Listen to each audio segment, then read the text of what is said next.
Thanks a lot for staying with us. There are protests being carried out across the state of West Bengal after yet another BJP leader was killed. BJP leader Manish Shukla was shot dead in North 24 Parganas district. The governor too has taken note and has said that Chief Minister Mamata Banerjee should take note of the critical aspects that have run down the democratic governance and lawlessness has been created in the state. My colleague Suryagani is also tracking the live developments even as the BJP is mounting a lot of protests across the state of West Bengal. What is the response of the administration, if any? Because this is as cold-blooded a murder as there can be.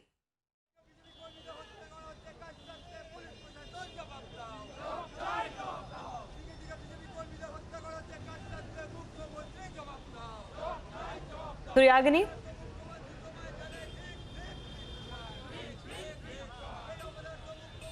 Well, right now we are in front of the NRS Medical College Hospital, where the body of the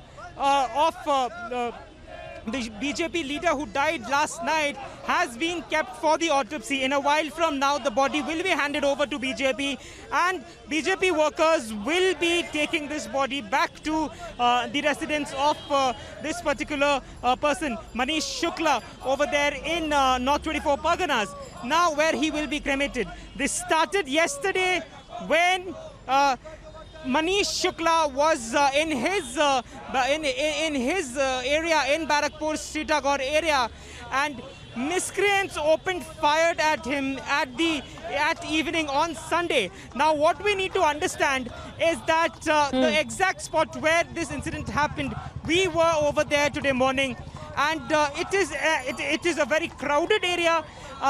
And what is very interesting is that the exact spot where that incident happened is a few meters away from the Titagarh police station where this particular incident happened.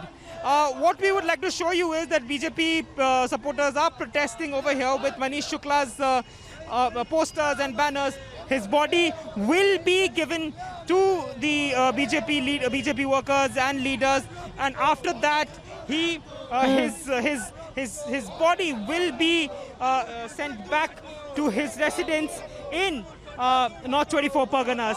That is what we have understood as of yet. The body is being an autopsy report will be filed, and the exact reason for death will be announced as well. That is as per the all right, Suryagani, appreciate you joining us with that live report. Of course, we'll keep coming back to you for more. This is yet another test for the Mamata Banerjee-led government. But if the past instances are anything to go by, there is not much that is coming in response from the Chief Minister.